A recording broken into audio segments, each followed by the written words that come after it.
Hold on. All right, now we're live. We are playing for a championship, and I am so excited. Justin is here with me, which means it's a big game because he only shows up for the big ones and the important ones. Welcome in, Justin.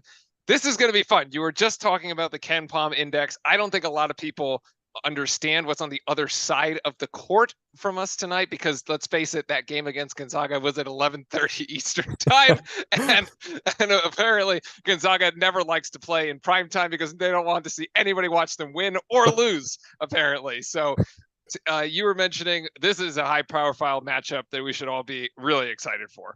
Yeah, absolutely. And I mean, don't sleep on Purdue. So currently Ken Palm has us Duke ranked 15th and Purdue is ranked 13th. So this is a legit matchup here between two very good teams. And Purdue is currently undefeated. So this is old school ACC Big Ten before the ACC Big Ten Challenge even gets there. So we're excited about this one.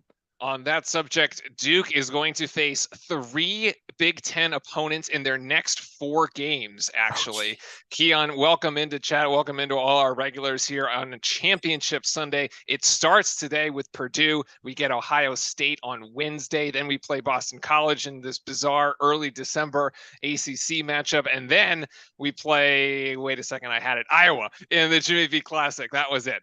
And so here we are. One of the very interesting things. So I watched the first half of the Gonzaga game. Wow, good for you. Yeah, I watched the first half of that game.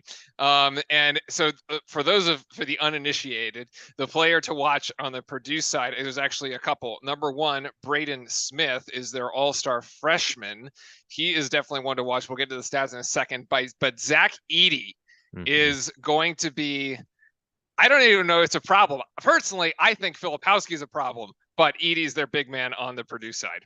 Yeah, no, I remember watching him last year. So all the Duke fans can recall, as the Peacocks were going through their run, they had to play Purdue before they were going to get to UNC. And so we were saying, Purdue, this is it. Like, you have to beat the Peacocks. You are our final hope before UNC is just going to cakewalk itself into the Final Four, which again, Purdue kind of just didn't show up. They got beat by the Peacocks, and then the rest is history. We're not going to talk about it.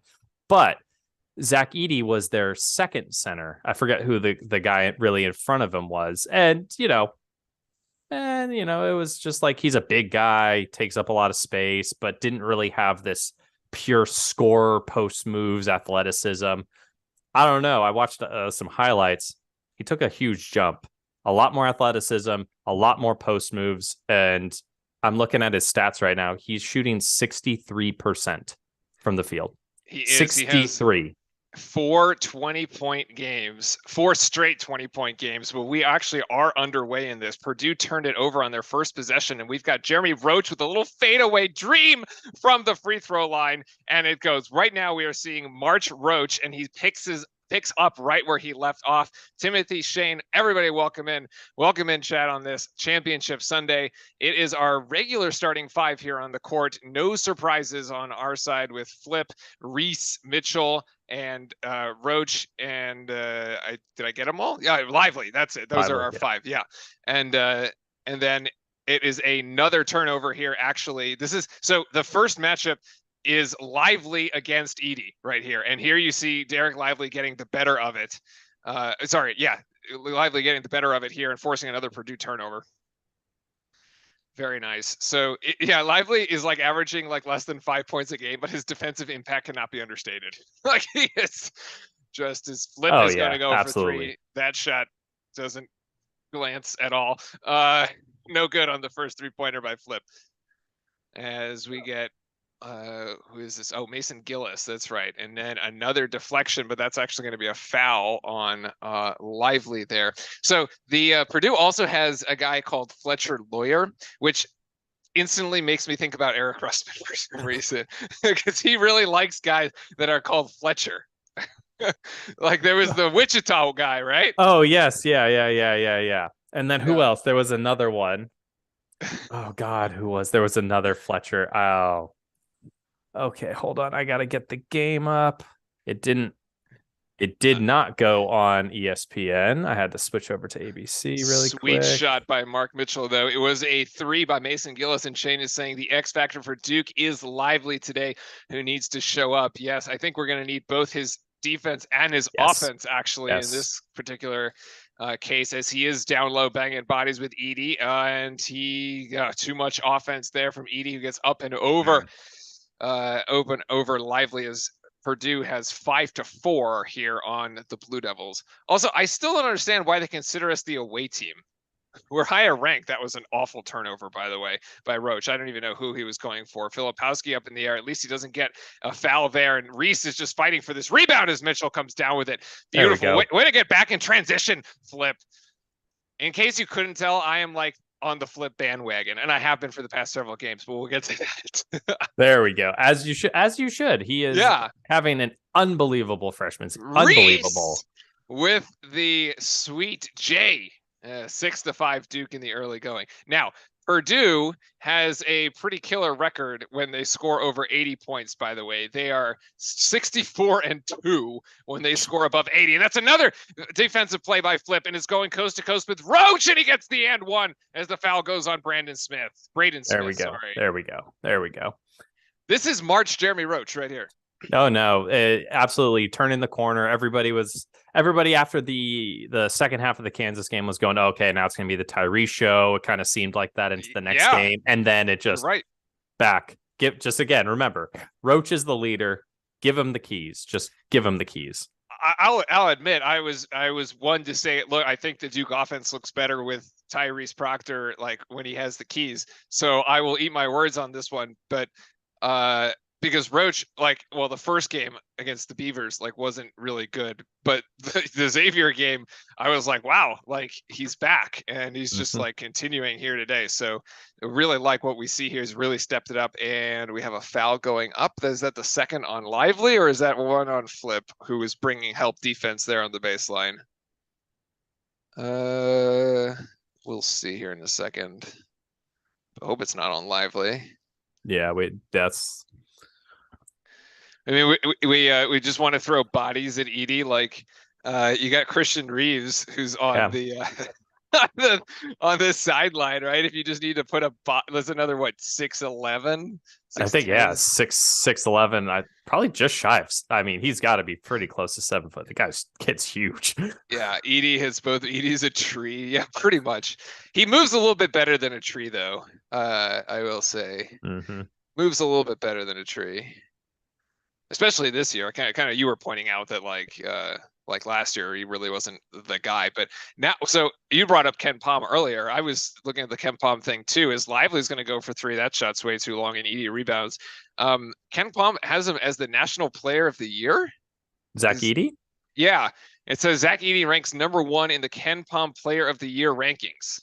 I mean, he's having a really good season. So right now he's top. Flip for 3. Go get it. Yes. There we go. So Edey is currently 3rd in the nation in rebounds per game. Yeah. And averaging over 20 points per game. So that's pretty... charge. Who's 1 and 2? Sheboy and Baycott?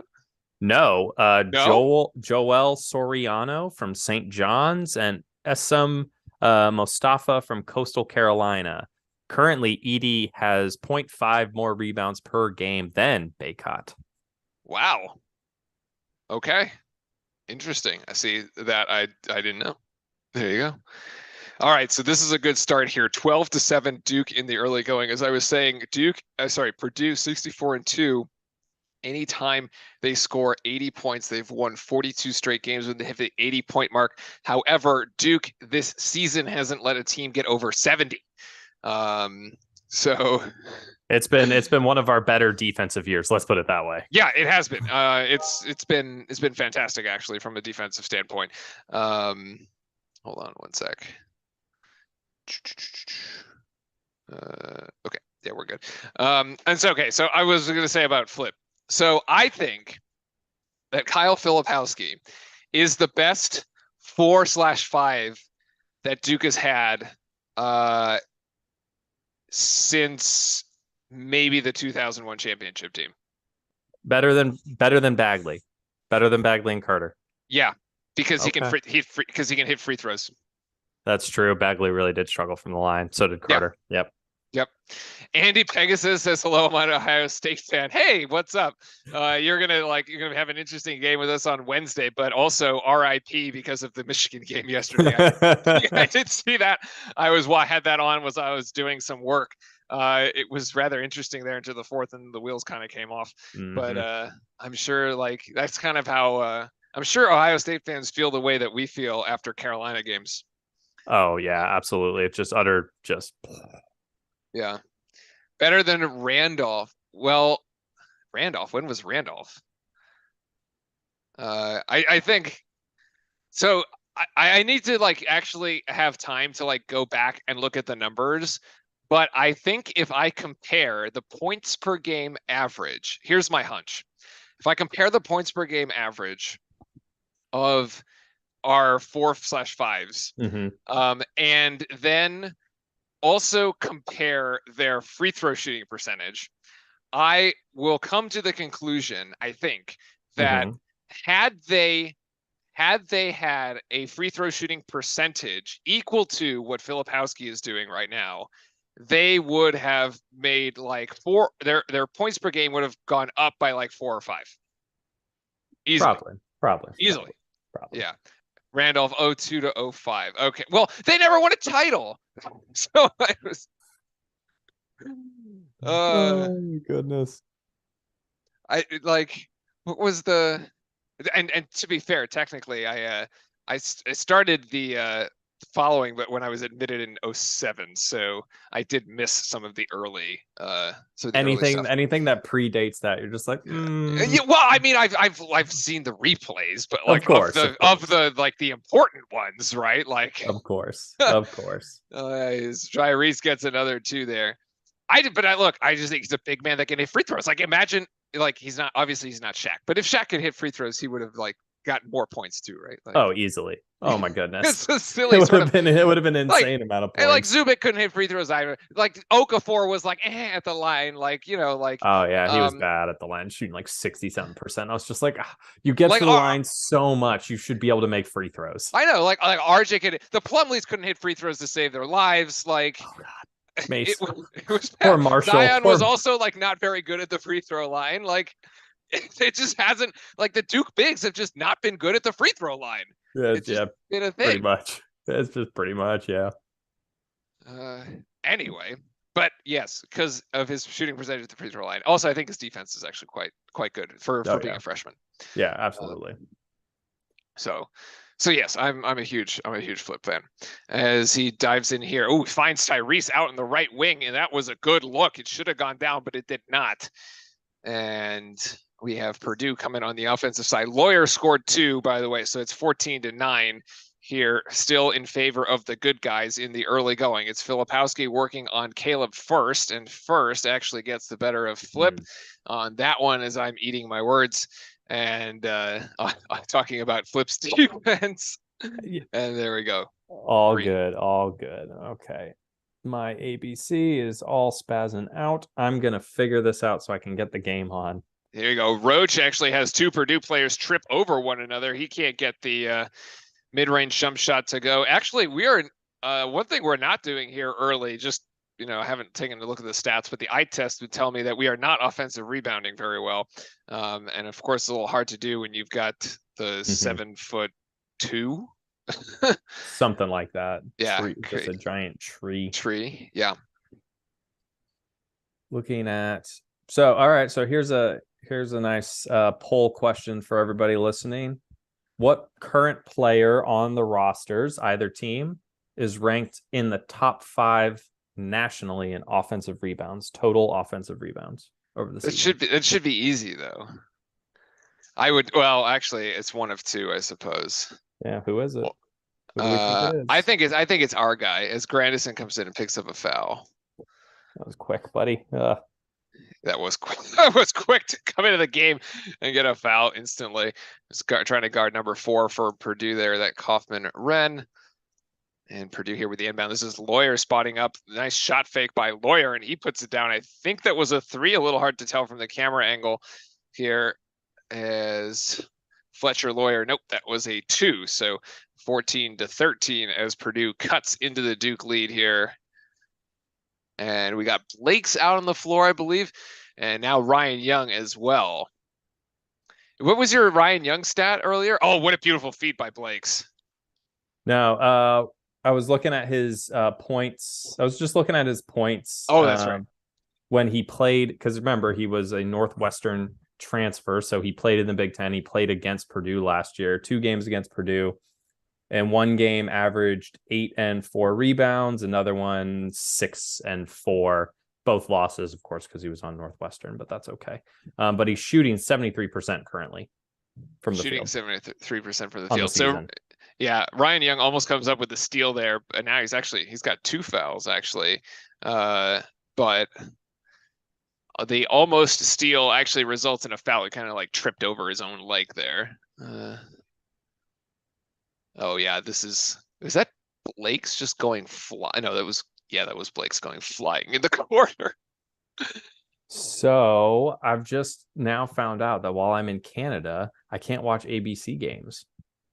Try the other one. I've tried YouTube TV. It won't work. Oh, really? It asked me to sign in or to establish my local network. And because they don't have it, I'm just like, oh, well, that's weird. Wait, so you can't get it on ESPN? No, it's not on ESPN. Okay, hold on. We will figure something out here. Oh, wait, no, maybe, wait, I think I found it. Give me a sec. There it is. Yeah, all right, there you go. Now it finally popped up. Grandison over to Derek. Derek for 3 is just a little too long. Blakes tries to get in there and tap out an offensive board. And there we go. That's no good there as Purdue comes up with it. Got to win the offensive boards this game. That's for sure. And that's Braden Smith is going to get for 2. The women's soccer did not make it. No, they lost. They lost the Elite 8, I think. Men's soccer still has a game I saw. I think they're playing at 3 though. Yeah, they might be actually. I'll have to check that one really quick. Derek Whitehead's shot no good, and now Purdue is off in transition here. And actually, they're going to get that. No, they're not. Lively there with the block. Beautiful block, all clean on Caleb first. That's the defense that we've been wanting to see from Lively, or that's been very consistent. He just saved a bucket here. There's no doubt about it. He saves a bucket, like straight up. Yeah, he's disruptive. His length is absolutely disruptive, and as he gets more and more and more physical, he's just going to grow. It's going to be amazing. Let's take a look. When does our boys team play? I do hope people are patient with Lively though, because like they're not seeing the points there, but like I tweeted this out the other day. I was like, people are just so caught up on the Duke offense, not like they're expecting us to like put up like 80 points every game. Like I care about the fact that like we're not letting teams get above 70. Like look at like Gonzaga. Okay, they just let Purdue score 85. What is it? UNC let Iowa State blow over them with like 80 something, right? Like defense first, and then the offense will show up. Like exactly. These guys can learn offense. It's much, much harder to teach a college team how to play defense, especially man-to-man defense, than it is to teach them how to play offense. No, absolutely. Especially what we have seen from having so many freshmen and freshman-laden teams from, I don't know, 2015 onwards is they don't struggle with scoring. They struggle with defense. Like we have been bad some years on defense, and seeing it is amazing. Seeing great, strong defense is amazing. So bad we had to play zone. We did. We literally had to go to zone because we were so bad at defense. Yeah, exactly. So like, I think people in Duke land are just missing the picture here. Like, even if our defense is like a little slow and struggling at the moment, our offense, as long as the defense holds in there. Yep. So if that goes, then we're in like serious trouble. But anyway, Chris Hand, welcome in. He's got the Let's Go Duke going in chat. I love it. I believe Lively could do good in the next years. I mean, Lively, assuming he doesn't, Lively's probably a one and done prospect for us. Most likely leaving. But then, Shane also saying that our bigs just need to dunk it. I mean, sounds like my father, honestly. He's been asking for our bigs to dunk it since the Plumleys were in town, and then he never. Just yeah. Yeah. As an update, Duke men's soccer is currently playing against Florida International University Oh in yeah, the FIU. Elite Eight, and they are up 1-0 There you with go. just like 2 minutes left in the first half.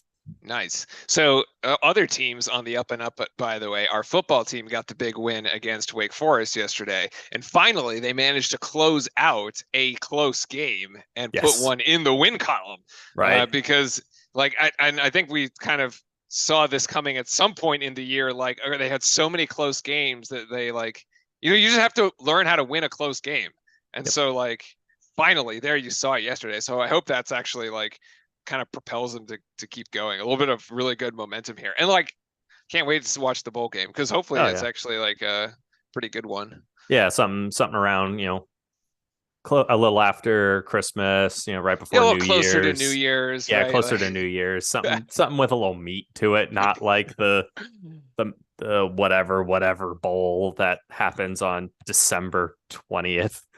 yeah, that's like who knows? They play it at like one of the other universities. It's like not even like a neutral site or something Yeah, like that, right, right? Yeah, right. one of those. Uh, Anyway, coming out of the under 12 timeout here, it's Derek Lively Blake. No, sorry, yeah, Derek Lively Blakes Roach and Grandison here. Kind of the second unit is young Mitchell Filipowski take a seat for the yep. time being. The one thing I was looking at stats for our guys, looking at, Derek has taken a lot of threes thus far in his short sample size of game time since his injury, and they Yeah, obviously really have not been falling. And so I think he's hovering around, probably because he's still not at 100%. So he's hovering around 3. But I'm hopeful as he starts to just get into his rhythm a little bit more, he's going to be getting into the lane. Because once he does, I think that's going to open things up for him a lot more. Jalen Blakes misses both free throws there after that foul, and this is a great cut there by Brandon Waddle, and the feed there from Edie. Great vision by the big man. Of course, he can see over everybody, so you'd expect him to be able to have some pretty good court vision there. And Duke now down by 3 here in the early going. I think we just need to keep it close here. Like this is Yeah, going to be, yeah. it's been an up and down sort of first half. Derek now driving. He's in the paint, puts up a really tough shot, and that one goes off nicely off glass. I'm probably 5 seconds behind you, 5 or 6 seconds Okay. behind you. We'll count it out there. But there's one of the shots from Derek that doesn't have to rely on the 3. Yeah. So There you go. All right, and as we're back to it, if the Packers win and Duke wins, he'll sleep well. The Packers have the Sunday night game. I think it is. Do they not? I think I saw. Probably. I think they have the Eagles. Do they have Eagles? That's it. That was it. Yes, yeah. That was the Eagles. Duke out in transition now. So here's the other thing that drives me crazy. Okay, that's a charge. No, it's blocked. Charge. What they do? Yeah, charge. Damn it. But the other thing that drives me crazy, and I've been saying this the last couple, is that we just can't play in transition. Oh, like, we've been awful. So, okay. So actually, the people complaining about the Duke offense should actually be complaining about Duke's transition, Paul. Because if you want to fix the offense, you fix this kind of crap here. Like, how many times are guys just run down? And this is Grandison. This isn't a freshman. This is a grad student. Yeah. Yeah. Like, they're going to literally plant their, it's obvious. They're just going to stop and plant their feet. So either slow yourself down, Euro step it, something. Do something different than run straight into them. Pull up and take the jump shot. Yeah. I don't know. Orlando fan club, welcome in. How about the Tar Heel double defeat? Yes, right. Of course.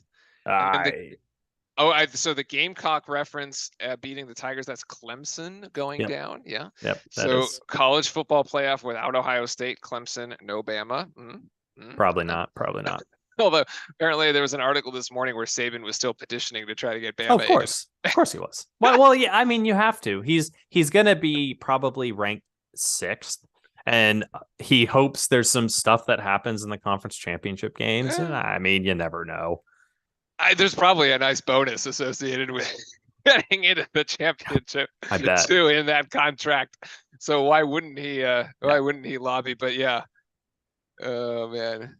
There is a path for Alabama. Okay, There is. One thing to look at. So Purdue is already in the bonus. So we've been playing a little bit sloppy in terms of our fouls thus far, and there's still 10-ish 10 minutes. Yeah. Yeah. Reese over to Flip, and we have a travel actually. Yeah, it's a travel here. Is Duke down by 3 with 10:02 to go. Purdue 21, Duke 18. And actually Purdue is on track to hit 80. Yeah, to hit 84 right now, actually, if we continue at this pace. And really, they haven't really been doing it from the 3. There's been a lot of interior, a lot of really good passing. Let's pull the stats up in a sec and take a look. But so far, both teams evenly matched. It does look like Purdue, though, has a bit more structure to their game. Yeah. They know exactly what their offense is. Like, their offense is going to go inside at least once or twice. And then if they're going to kick it out, great. If not, they're still going to work inside. As Braden Smith gets that one to go, that one's high off the glass too. Nice little runner as he comes off the curl.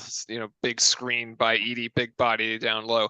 Is Roach going to get the screen from Lively up top? No, Lively's just going to give it right back to Proctor, and Proctor's going to try to dribble this one in. He's going to take the leaner, and Filipowski's actually going to get the offensive board. Over to Roach, extra pass to Mitchell. Mitchell's now going to drive baseline. He's going to go up on Edie, and Edie blocks him. Oh, Lord. That was a meeting at the summit there. Edie stayed vertical, so no foul. And now Purdue has a 5-on-4 as our guys go flying and trying to block. Oh my God, block out 3. And that's Mason Gillis for 3 from the corner as Roach basically ends up in the Duke bench. And it's going to be a timeout for John Shire. Yeah. What a sequence. Yeah. That was an ugly sequence. Yep. That was not good. Not good. I actually don't mind the play by Mitchell, though. No, it's completely fine. You have to drive, and the worst thing happens, you get blocked. But the other positives are you can get the shot off, you can get a foul on Edie, which is something we probably need to attack more of. We have to attack him. Because if he's out, their offense is going to sputter. I was looking at in terms of the number of attempts. I think he's taking 40% of their field goal attempts. Almost close to 40% of their field goal attempts. Damn. And I don't mind the aggression at all, actually. Because the problem is, though, like Mitchell went in trying to dunk it. And so he's trying to one arm the thing. If you watch the replay, is like going in, and so he just kind of hits a wall there. He's not going to move. Hit pause really quick. So I'm at 9:04. They haven't inbounded yet. Oh wow, you're now. Way behind. Now they just inbounded. Okay. All right, that's gonna. Okay, tell me when you're at 8:45. Now. Okay, there you go. All right. So a little behind, but that's okay. Yeah. And Edie again? No, actually, we're going to get called for the foul. So it's actually going the other way, right? He's getting us into foul trouble instead of us trying to get, we're trying to get him into foul trouble, but it's just not working. Yep. So that was a foul on Lively. If it is, that's his second,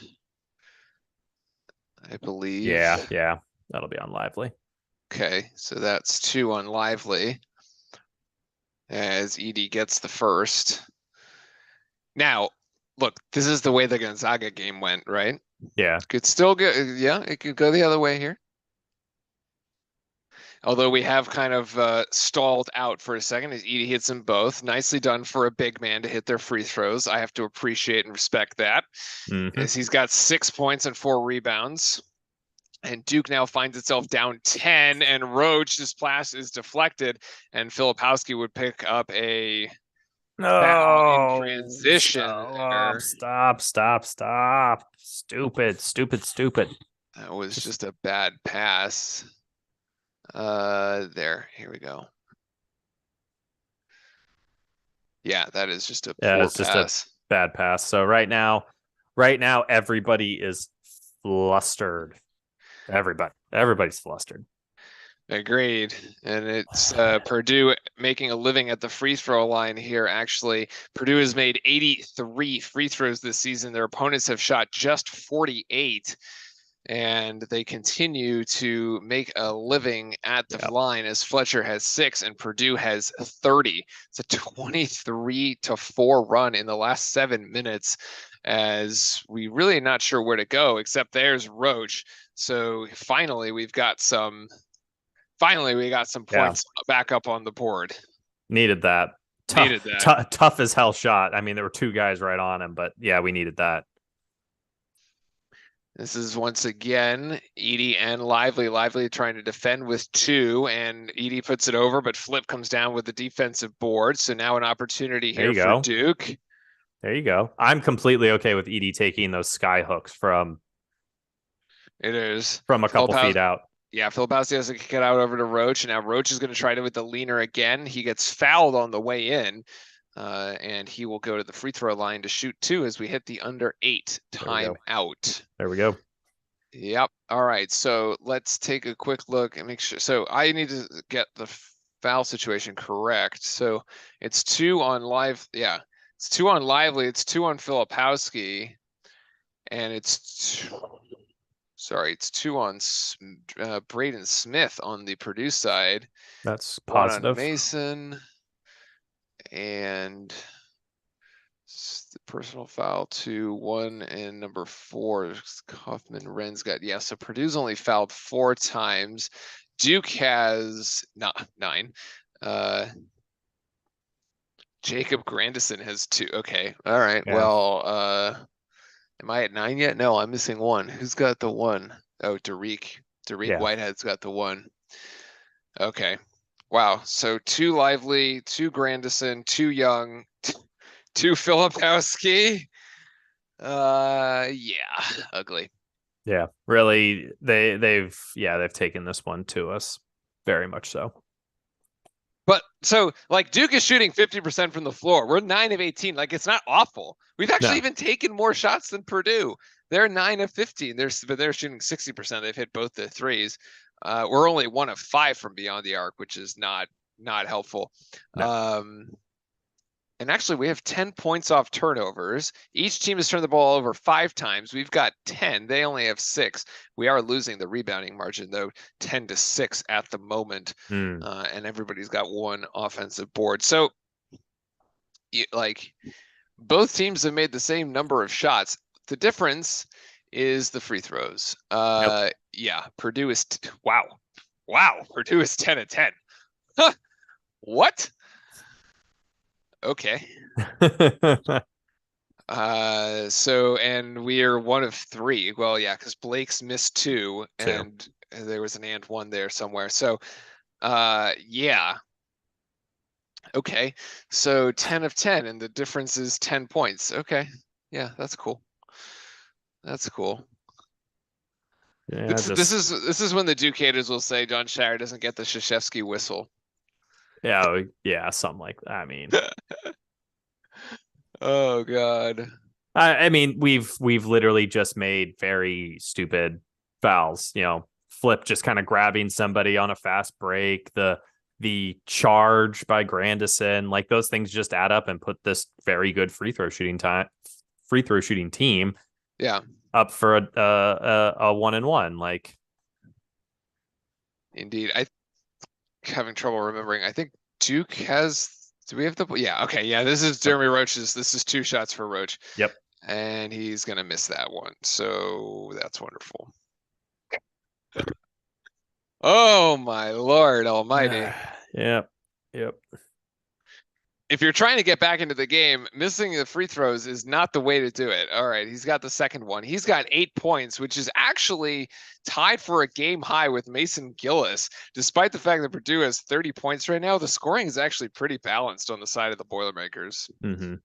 Yeah, I think we've done a good job on Edie thus far, but they've been using him to to drive their offense to other players that we haven't really been cluing in on. Yeah, indeed. Like right there, Edie's in that particular one. Edie does get it to go, and he's got 8 now off that easy one. Good post position inside, and at that point, the ball's just too far in the paint. It's not much you can do. No, yeah. Proctor over to Roach. Over to Filipowski, now down to Lively, and it's a one-on-one. Lively does have to be careful. Don't throw the elbow. He gets it back outside to Proctor, and Proctor calls him up for a high screen. Proctor has 5 seconds on the shot clock to go, and Proctor gets it outside to Mitchell. Nice shot fake. He takes a dribble inside, and he's going to get that one to go. They're going to review it, actually, to see if it was a shot clock violation or not. Your instinct on this? Fingers crossed. I actually am not sure. So I thought the shot fake was when it was at 0, but this is clearly 1. Oh, that is not good. That is no good. That is still in his hands. So, yeah. Damn. That is a shot clock. Yep. Okay, well, that's unfortunate because it was a tough shot. It was actually some decent offense. Yep. Yeah, moved the ball, got it in, got it out. Good ball movement. But if you're gonna do it, you gotta go. Just gotta go. Yeah, you gotta go. All right. So Purdue will take over after the turnover. At least it's not a live ball. 6:40 to go here. It's actually, I feel like the game has actually gone by pretty quick. As these two teams have gone back and forth. Lively with the 2 fouls, and Edie just going in, and Edie having his way. He's putting Lively in just a precarious situation. As Edie's got 10. Ugh. I mean, there's not much Lively can do, right? He can't pick up a third. No, definitely not. Definitely not. Roach has 10 as well, as he gets it right back, and he is imploring his team to get going here. It looks like it's the Edie Roach show, right? Right now, as the 2 stars for their respective teams, and Lively again down low. And the ball back into Edie. Edie could go to his right hip if he wants to. No, he wants to go left, and he will go up and over. And that's 2 easy buckets there for Edie. I don't really know exactly how to guard him. I don't know either. This little floater doesn't go, and the rebound down to Purdue. So it's a one and done on that end for Duke. And that's a reach-in. That's a reach-in foul. That's the third on Lively.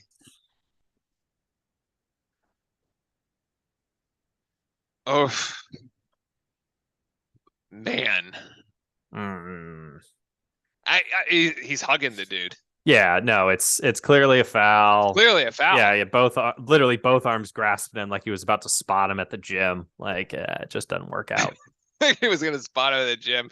I like it. And then, again, now they're in the double bonus. Well, yeah. Misses it, but they're now in the double bonus, and they have 5 more minutes left in the first half. So again, just.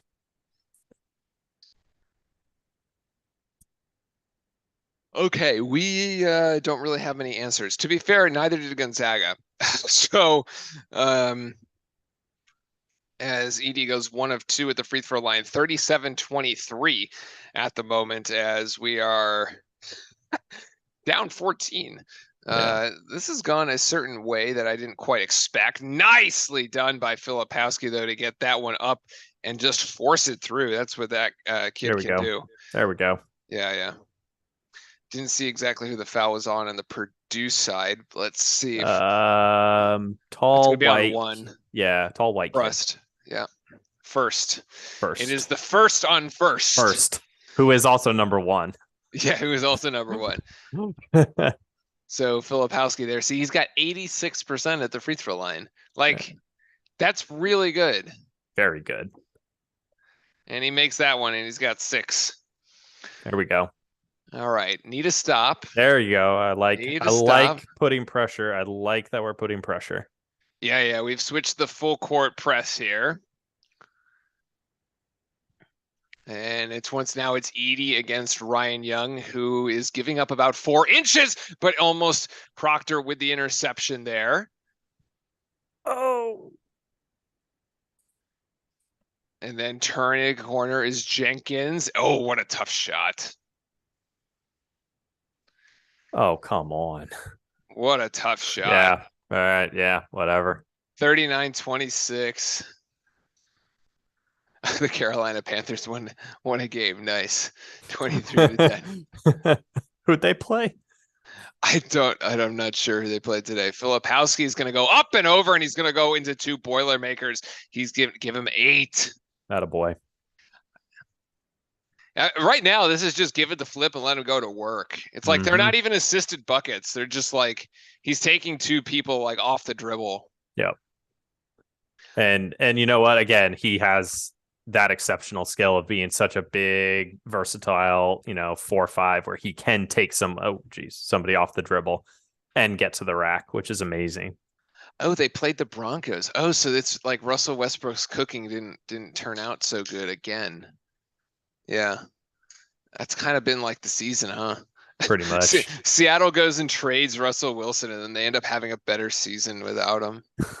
It's kind of a bizarre situation. It's pretty funny, actually. I mean, sure. All right, Edey out of the game finally, I suppose. Let's see if we can manage to. Well, they're just probably going to give him a break here as we go to the 4-minute timeout right after this. And that is going to be David Jenkins Jr. with both of them at the free throw line. So 41-28. Purdue still managing to keep Duke at a 13-point arm's length, and that's a bad pass by Ryan Young, but Jeremy Roach manages to recover. It was tipped, so there's no backcourt violation. There we so go. We have 14 seconds on the shot clock as they never reset the possession. Proctor's just going to go, that was a quick shot. I don't really know about that one. And Roach tries to get it up, and now there's bodies running into each other as Roach looks like he's hurt, actually, off that one, and Duke can't come down with the defensive board. Actually, they do come down with the defensive board as Roach is still down on the floor, and looks like he twisted an ankle off trying to go for a rebound off an errant shot. And, oh dear.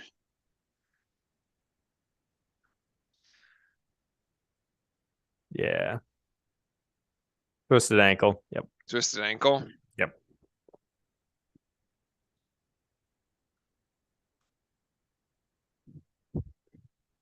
Oh.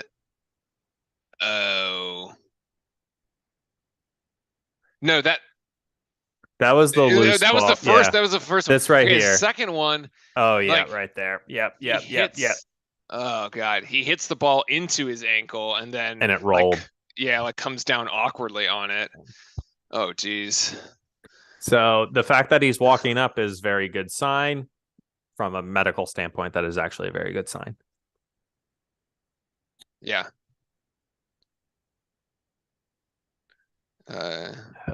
So give us the medical perspective. So the biggest thing with ankle sprains that you just need to rule out is that it's not something worse, like a fracture. In this case, it looked fairly minor, but it could be whatever it is. And one of the signs that you look for is, are they able to walk afterwards? And if so, then you don't need to send them for x-rays. Okay. So in this case, no x-rays. No x-rays are needed. Okay. Got it. Well, that's good. That is very good. That is very good. Now it's still going to be his ankle, depending upon, if it's kind of just like a little tweak or if it's something a little bit more. He could have some swelling going on already. No. This you just tape it up and send it back in. Tape it up and send it back in. It's a championship game. No. Give him the cortisone shot. I don't know if they do that in college. Just send it back.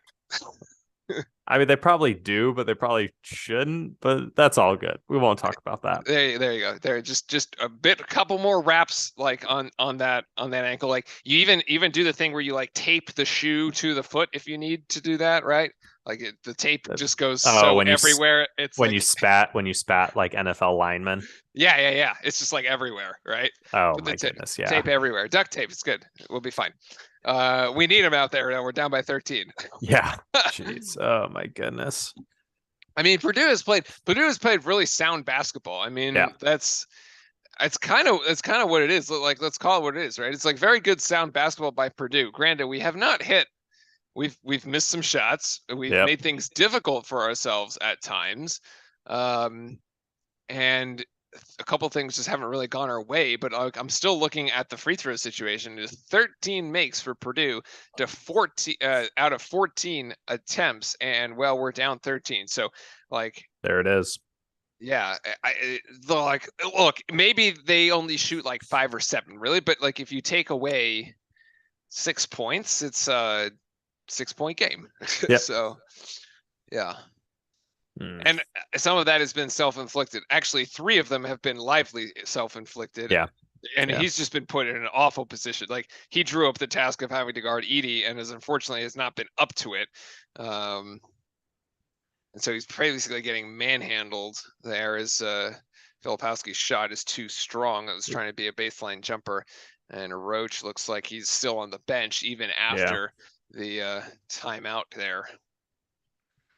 So this means that Reese is going to have the key. It's going to be Reese and Blake's basically. Yeah. Yep. Reese, Blake's, Young, Flip, and Grandison. And Grandison right now. We saw a couple early jump shots from Tyrese, and so that's kind of going to be your options as this little scoop there for Kaufman Wren up and over. Jeez.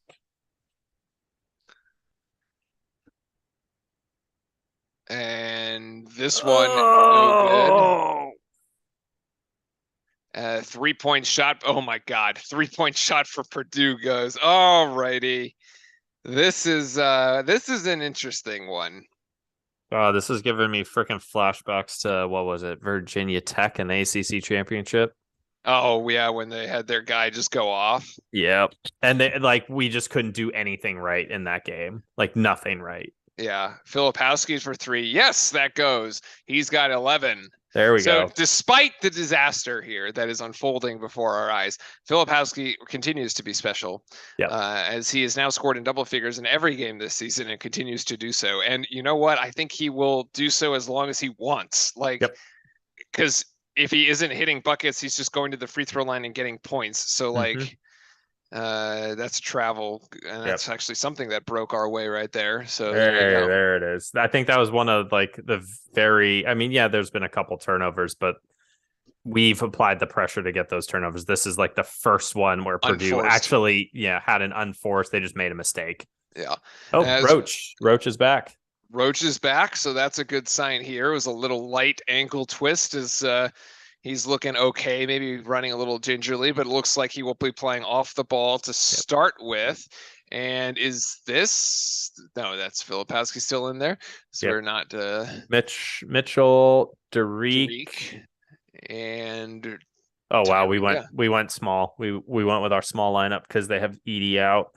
Oh, and that is what a play by Proctor, who just breaks the ankles on Purdue right there.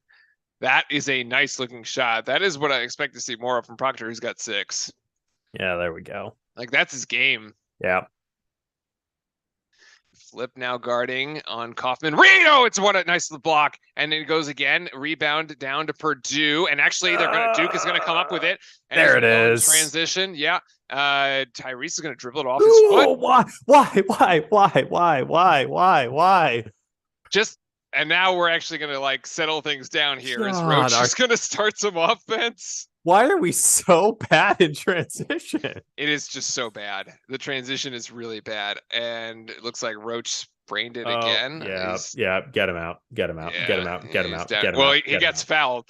He gets fouled, but it didn't last. So that's not good. Get him out. Roach is asking to be taken out of the game. I actually think, I think we're going to be okay. Just let Tyrese run it. Should be okay.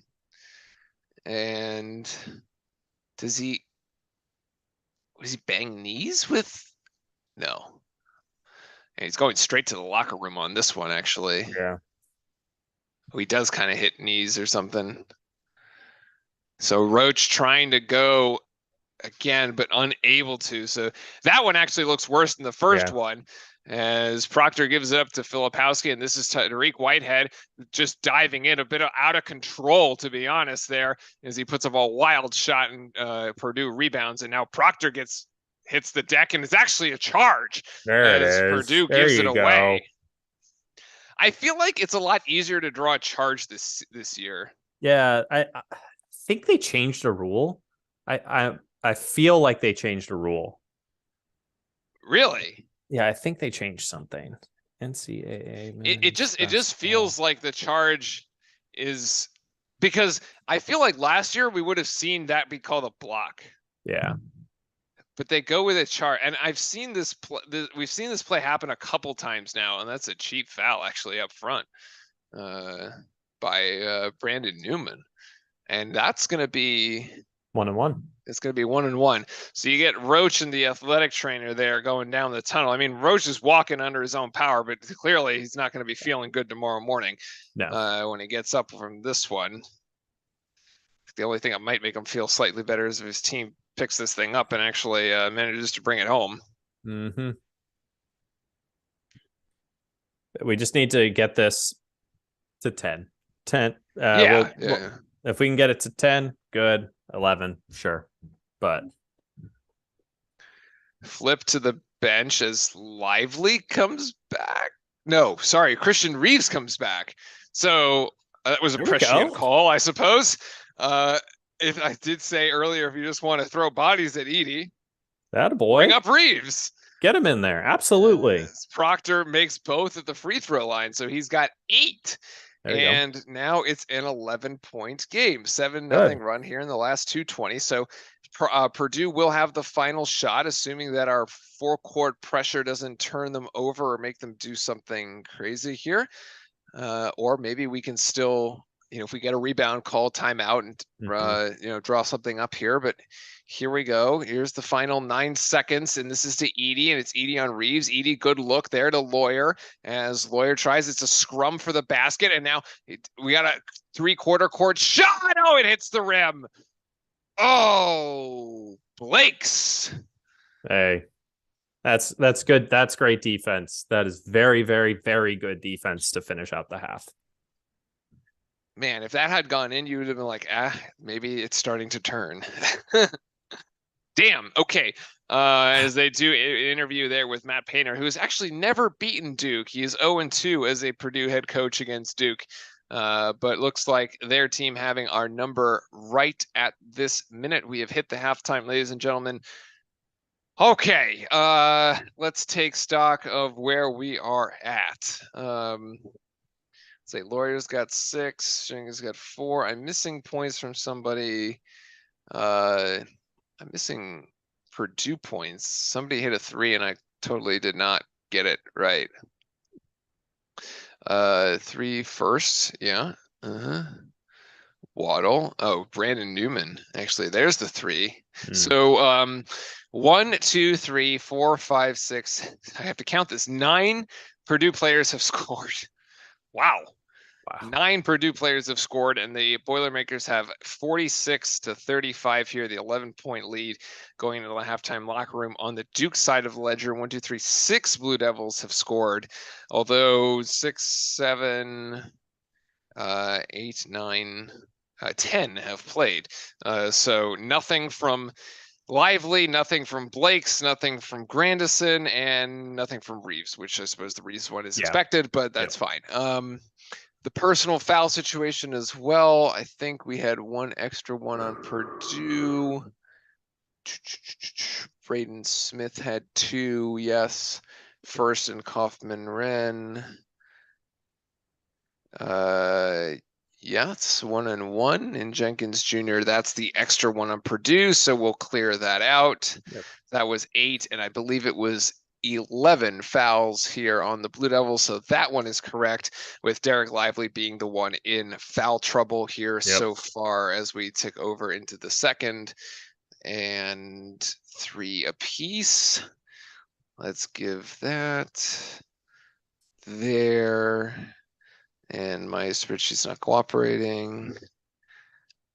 Okay, Justin, give it to us here. Analysis of the first half. Yeah, we just didn't really have the hats off to Purdue. They played very clean, very good basketball. They got us in, they put us in positions, we made stupid fouls, and they made us pay for it at the free throw line. Like, I'm literally looking at their box score right now. And some of these stat lines are, as of right now, insane. So currently they're 3 of 3 from 3. And they're 13 of 14 from the free throw line. Like 13 of 14 from the free throw line. they're just playing really sound basketball, and we've made mistakes and we've played a little out of control, especially in transition. And that's it right there. That's the difference. Yeah, I mean, we're 5 of 8 from the free throw line, which is actually 63%. But like, there's just so few free throws taken. It is what it is. The other one, so Justin, is we're getting killed on the boards. We're -7 in the rebound differential right now. That's insane. That's insane. It's 16-9 in favor of Purdue. And how is that not a foul called when Roach was initially hurt? So the initial sprain didn't look like he came down on anyone. I think he was just going for the loose. It was just two players going for a loose ball. Yeah. Yeah. The second one, maybe you could have called, like the player wasn't moving or something, and like Roach ran into him. But I think the first one was very much a loose ball play on both sides of that. Yeah. Yeah. So yeah, Purdue going 0-4 of the last 2 minutes and 50 seconds. So the Duke defense managing to kind of hold that in. And we did end up going over on a 7-0 run in that span. So like, we're down 11, but it was more. It was 18 at some point there. You need to look at that. All right. So we can actually rewind it. So let's see when it was on the initial. Trying to see, remember when exactly he went out? Oh goodness, it was definitely under. Okay, so Roach is still in the game here. It's a minute. Yeah. Okay, wait, this is the second one. Yeah, where he ran into the guy, like bump legs, bump knees or something like that. Okay, well, so I've got the second one here. So let me put this. Let me go here with the second one. Okay, so here's the second one. So yeah, this is Roach not doing so hot here. Okay, here's the second one. So Roach is dribbling left. Number 4. Yeah, they like hit down low. I suppose you could have called 4 for like some sort of bizarre blocking. He's like switching and like sliding, and he like tries to set a pick. This is like, it's a really awkward play there. Like this one, I could have seen this one being a foul. I don't remember when the. Okay, Roach is on the bench at 3:27. Proctor. Was it before or after a TV time? Oh no, it was before, right? And then I think right it, before. And then it, yeah. Here it is. Here it is. Here it is. I got it. Okay. Okay. So this is the first one, which is almost a backcourt violation. All right. So the guy comes down. So is Esper trying to make a case that this play is the foul where the guy falls on the right? He falls on the right ankle, but then Roach goes up twisting. The one that's actually injured is the left one, not the right one. And like this one where he actually, okay, so the one where the guy like falls on his right heel as they're like both diving, like, okay, I could see that one.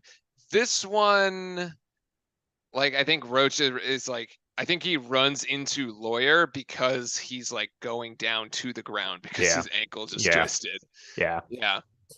Okay, so the first one, when it was the not backcourt violation, which was correct, by the way, that was not a backcourt violation. That one you could kind of see, and I think I could kind of see why they didn't call it. It was because usually you would call that if both players go to the ground. But like in this case, Roach didn't actually fall, which probably hurt his case. Like if Roach had gone down, because Roach just keeps going, right? He he actually like grabs the ball, picks it up, and then like we reinitiate offense. If Roach had actually just gone to the ground and hit the court, like that may have been whistled, actually. Yeah, probably. Yeah. Update: UNC sucks. Yes, well, we all know that one. Yeah, everyone agrees on that one. Everybody agrees that UNC sucks. So yeah, actually, maybe we could have done with a bit more acting there, I guess, because that was yeah. But the actual loose ball on the left ankle, I don't think so. I think he just twists that on his own, and then he Yeah. ends up falling into a Purdue player, Yeah. which is unfortunate. But I mean, he doesn't foul the Purdue. Like if they had called a foul on him for falling into a Purdue player because he twisted his ankle, that would have been egregious. Yeah, Um, absolutely. That would have been utterly ridiculous. Utterly yeah. ridiculous. So okay, Justin, how do we fix this whole like Whitehead and Lively situation? Because like these are supposed to be our top two recruits, and they have 2 points among them. And like I mean, if you go back to like the other games here, right? Like even against Xavier, Derek had 5, Lively had 2. I don't have the box score in front of me for the Beaver game. It was ugly. I didn't do that Yeah. one. Like against Bellarmine, Duke scores 74, and Whitehead and Lively have 2 points each. Like Yeah. against Delaware, Duke puts up 92 points. Whitehead has 6 and Lively has 5. Like they're not scoring in double figures. Like I don't think they've ever scored in double figures like this season. No, I don't Like think what? so. I Like don't it I just don't seems know. bizarre. No, I think it is. I think they're both off their game. I understand a little bit why Lively's going I understand why Whitehead's going to be off because he was out the longest. He probably wasn't practicing at full pace. He probably still isn't even practicing at full pace. I don't think so. Um, Lively, I kind of get why he is going to struggle a little bit because in high school he was tall and probably taller and more athletic than everybody else, so he could just do whatever he wanted on the court. Yeah. Now he has to go up against Edie. Yeah. Like he's going up against these types of juniors and seniors who know how to defend and are just as tall and probably just as athletic and bigger and stronger. And I don't know how much of I haven't seen post skills yet Yeah. from Lively. And so I'm really hoping that starts to develop and Derek I just hope that he starts to just build up more confidence, just getting inside, slashing to the basket, because based on all accounts, like that is his game. So we had a request to review the second foul on Grandison, which is an offensive foul. And where he okay. ran into the guy or whatever. Yeah, and okay, and it goes right here is when this is initiated. So we get a rebound here. Lively gets it. Actually, Roach gets the rebound. Grandison is streaking down the court, and I don't. This is clear as day. This is a charge. Like, Duke. We can support Duke all we want, but like that Purdue player is set. Yeah. Well, actually, on the replay, he's like slightly leaning to his left, but like. Actually, okay, I take it back. Wait a sec, I take it back. Wait a second, I take it back. I take it back. I take it back. I take it back. Wait a sec. The overhead angle is damning. Actually, no. The angle from the court makes it look like this is a charge. The overhead angle is actually he completely leans his body to the left. Although his feet don't actually move. So let's take another look at that. Hold on. Let's look at it from. Okay, his right foot is skidding, but his left foot is planted. So, and then he goes down. Did he beat Grandison to the spot? Yes. Definitely beat him to the spot. I think he beat him to the spot. Yeah. Now, his right foot is definitely sliding. His left foot is not. Now, do you have to have both feet planted, I suppose is the question. Let's do some NCAA and charge. I will admit, at full speed rules. Live, it looks like a charge. It looks like an absolute charge. If you look at it from the overhead camera and slow it down, it looks a little different. But that's really hard, actually. So must the defensive player have both feet planted and set? Hold on, I'm reading. There's different rule and sections that define different things. So hold on, let me read.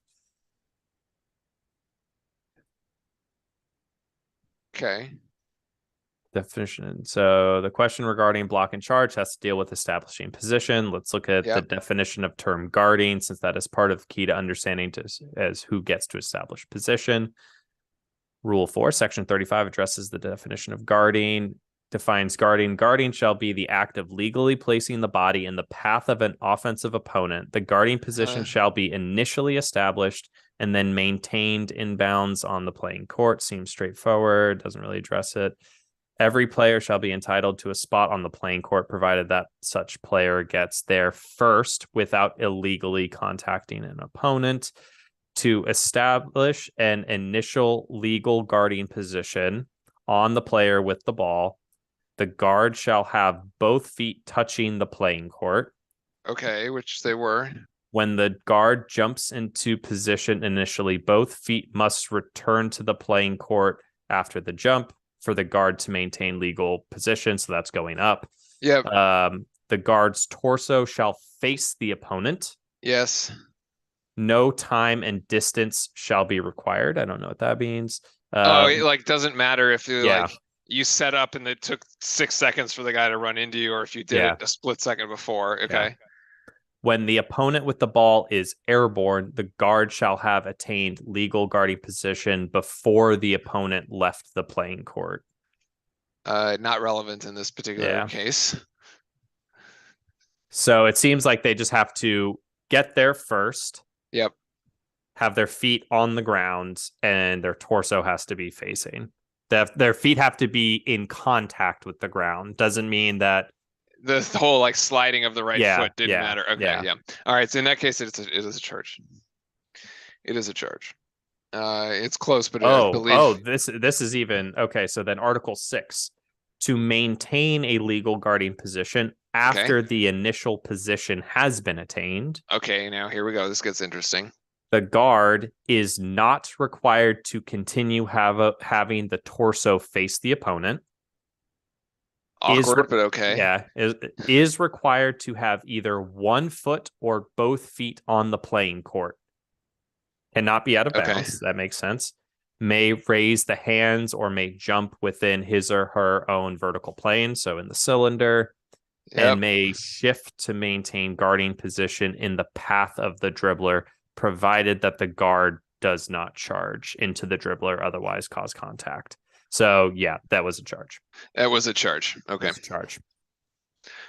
Okay, so there we go. We've gone through the rules. That was a charge. And yeah, putting Reeves in the game just to like soak up body contact and fouls, I don't think is a terrible idea either. I think we kind of said that from the start as we're getting ready to resume the second half of play here. Let me know when yours tips off. Okay, they're right now. They are in the huddle. Okay, it's a little behind, so eyes are on Purdue. Yeah. Okay, yeah, the half is starting here, and Mitchell will inbound in just a second as we get this. I'll let you know when I'm at Mitchell about to Purdue inbound. does kind of have a thin bench, although they have 9 people score. Like, they're not really going to play any more bodies other than these ones, so yeah. All right. Okay, Mitchell has the ball, inbounded. Okay. All right, and we're back underway here. Jeremy. Yeah, Jeremy is back as Roach. And I don't know what they did in the halftime locker room. But anyway, maybe they did give him the cortisone shot in the extra time. Back to the basket here is Flip as Purdue brings the double team. It's actually almost a triple team, and he passes out of that. Tyrese Proctor's shot is short. It hits off the front iron, and Purdue will rebound. So 1 and done off the first possession there for Duke. It was a pretty good, it's a really good like setup there for Proctor. The shot just didn't fall. Lively, don't do stupid fouls. God, he almost pulled him. He almost did. But Edie's shot no good, so that one doesn't fall. What'd you say? He was shooting 68% or something, like 63 on the season. Yeah. Okay. Well, finally the numbers are catching up there. Duke trying to initiate offense again. Lively at the top sets the screen for Proctor, and Proctor's in the middle of 4 Boilermakers and puts it in off the glass. Okay. And Proctor's got 10.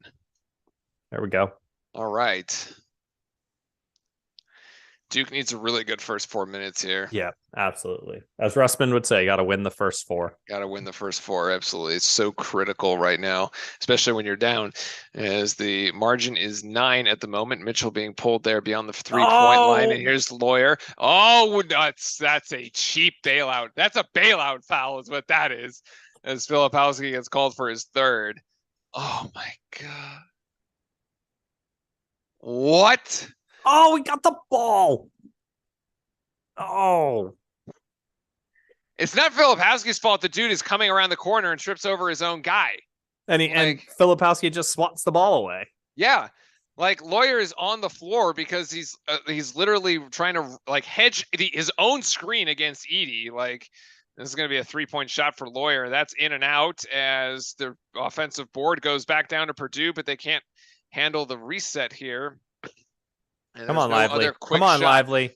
20 seconds on the shot. Oh. Actually, the shot clock isn't moving, so that's the bizarre. But Edey is going to go with a little sky hook and up and over Lively there. He's got 15. Lively's getting his lunch eaten. Filipowski sets the screen up high. Purdue, and now Filipowski puts it up on the deck, and he will draw a foul against Edey. Maybe. I can't tell if Lively just isn't big enough or strong enough, or both. I don't know. There we go. Great or inbounds. Fast enough. Yeah, beautiful inbounds. Proctor there to Filipowski. That makes that happen. Now we need something on the defensive end. Flip's got 13. Tell you, man, the kid is going to be special. Yeah. Oh, yeah. I also love the long socks. Oh, yeah, they're great. Oh, man. Oh, wow. This ball movement. And back to Lawyer in the corner. The 3 from Lawyer just drills it. Wow. Yeah, you saw as that was going around the horn, man. That was, oh, boy. Duke needs to get one back, and Lively's going to jack 3, and that's a brick as it goes wide left. I mean, they left him wide open, kind of dared him to shoot it, and he took the dare. Just didn't end up working out. As Edey now against Lively. Edey kind of facing him up, and Proctor brings the double team over, and Lawyer is now going to be wide open. And that 3-pointer rolls in. Are you kidding? 6 quick points for Purdue, as it seemed like Duke was on the verge. And now we're down 15. The very friendly bounce. It felt like we were kind of like right there making a play, right? Like, you know, maybe Purdue doesn't score on a particular possession, and oh, here's Roach with the soft touch, and he still has it despite the ankle injury. He's going to get that one to go down. The Roach, the soft touch is beautiful. I would have expected there to be more people in the stands, honestly. This place looks empty. Lawyer's going to go for 3 again. Yeah, long rebound down to Smith, and then that's going to go to Edey, and Edey's just going to power his way up. He's got 17. Edey's going to get whatever he wants right now, and that's Smith going to get a foul as Roach is going to draw that, and that's the 3rd on Smith. Yeah. I mean, yeah, but even 16. we could get foul trouble on half these guys, and it doesn't matter. They've got so many bodies that they could throw in. Yeah. Oh, I see. Roach slipped there. That one where you said, "Oh, it's a really good ball movement." Like Roach slipped. Yeah. Oh, high elbow there. Although it's because Edey's so much taller than Mitchell. So Mitchell can't guard him. Drew Timme couldn't guard him either. Yeah. Lively can't guard him. Maybe Edey is National Player of the Year. As the Ken Palm Index would suggest. Yeah, maybe. Maybe this Purdue team is actually going places here, but they are putting on a very, very good showing here this afternoon. Now, granted, they have won 4 straight games in these what they call MTEs, multi-team events. I actually didn't know that was the term until like earlier today. And 3 wins coming against teams ranked in the top sort of like ranked in the top 25. Nova and UNC last year because they won this like their little event last year. So they beat Carolina, they beat Villanova, and then of course they beat Gonzaga this year. So they are hard out in these early season tournaments. Yeah, but not in March. Yeah, not in March apparently. I don't know. I also thought it was an interesting like Purdue actually has a winning record against Duke. I didn't know this. There's not many teams that have winning records against Duke, like outside of like UNC. Yeah, that's interesting. I'm not sure I could think off the top of my head like of another one because like Kansas doesn't, or maybe now it's like tied or something. But I'm pretty sure we held an edge there going into that one, and like pretty sure Kentucky doesn't.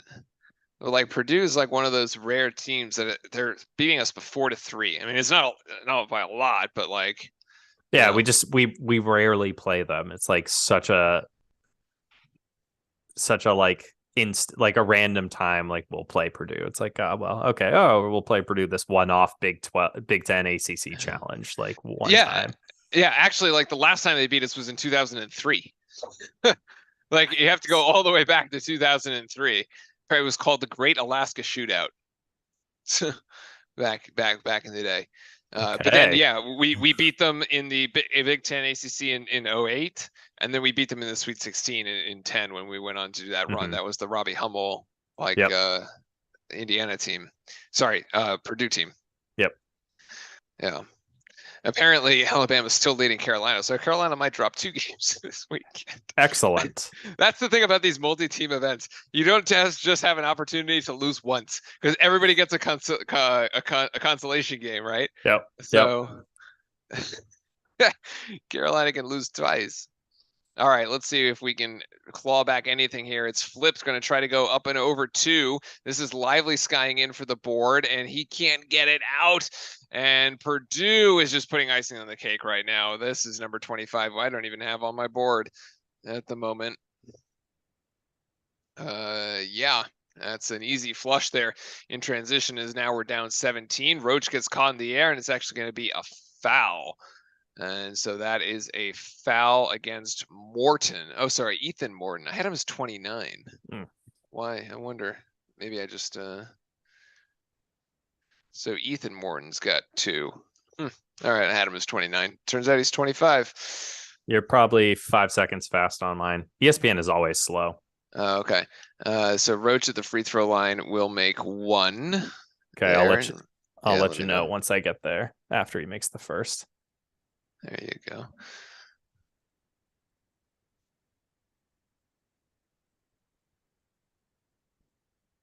Okay, and he just made the first.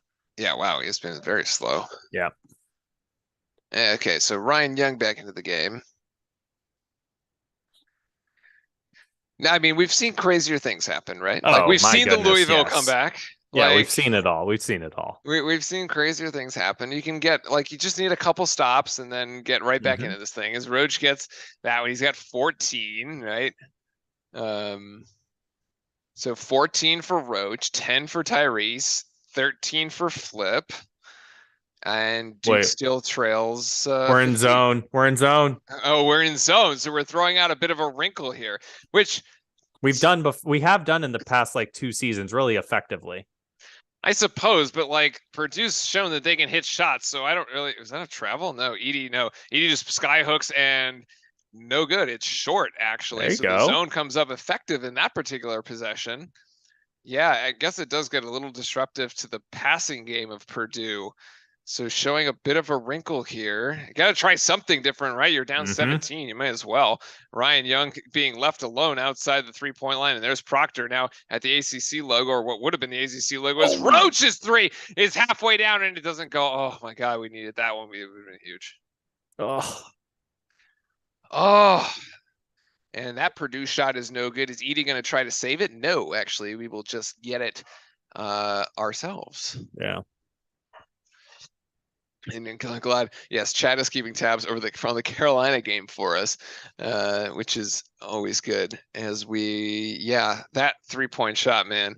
See, we got that 3 to go down, 46-58. You come down, you get this one. It's a 10-point game. You feel good about yourself, like, yeah, force Purdue to take a little time out. Yeah, you get a little run going, and then exactly right. All right, there's Ryan Young with a high screen. Proctor going left, and Proctor's going to make it all the way to the rim, and he will finish. There you go. Come on, let's keep some pressure on. Maybe some three-quarter court. No, they're just going to fall back into the zone, actually. Yep. Calling out the defensive assignments here. There's Young on Edey, and Edey's shot's no good, and Filipowski comes down with a rebound. Young. Turns out to have been the best defender on Edey is Ryan Young, even though he's giving up 4 inches. And Roach cutting across. Nice little extra pass over into the corner, but Whitehead decides not to take the shot as Proctor resets, and the shot clock still isn't working on the thing. It's like 10 seconds to go, and Proctor Proctor missed Tariq, but he gets the roll anyway. And the last 4 points to Proctor, as it's now an 11-point game. We need another stop. We need another stop. Full court. There we go. We need another stop. Roach for the interception. Doesn't come up with it. The 3-pointer from Purdue hits the rim, and Duke down for the rebound. It was a quick shot early in the shot clock. Okay, screened by Ryan Young here, and Reese goes the opposite way. There's 3 Boilermakers waiting for him. And it gives it a flip. Actually, I don't like this setup. It's like nowhere to go. Yeah. It's like 13 seconds on the shot clock. You kind of see what they were doing there, but now, is Ryan Young going to put up a mid-range jump shot? No. And that goes to Edey down there. That was ill-advised. Yep. His game is within 3 to 5 feet of the basket. Yeah, not really taking. I mean, at that point, he should have just taking a free throw, instead of trying to take a jump shot. His Lawyer going baseline, trying to get it to Edey, and he does. Then outside to Newman, and then this shot. No, it's not Newman. Sorry, it doesn't go. That's ours. Jenkins. There you go. And wait, who's down? Just on the rebound. Is the foul against Edey on Filipowski there? I don't know. Edey fouling Filipowski, I think. Was it? Or was it just a tip? Was it tip out? Not sure, but Edey will go to the bench. Either that, it's a foul on a first. Maybe. I don't know. I'll check the foul situation here when we hit a break. I don't know. That's not.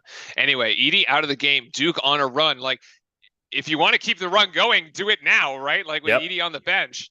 Oh, and to the rack. Whitehead tries to go for the poster. And Kaufman-Renn there with his 3rd foul. I mean, you got to hand it to him. Like, he's fearless, right? He went for it right off the curl, just right off the curl there. He just said, I'm going. I applaud the effort. Like, he was a couple of feet short, but hey, I mean, why not? He's going to get the roll. There we go.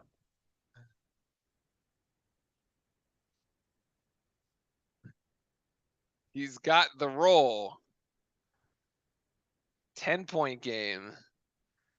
9-point game. Okay.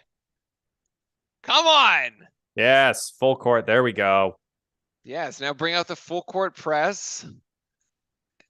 And this one's over to Renn. And now, okay, so we should have, back in the zone. We should have the rebounding margin here too. They do get it inside. They kick the ball back out. The ball movement has been very good from Purdue this afternoon.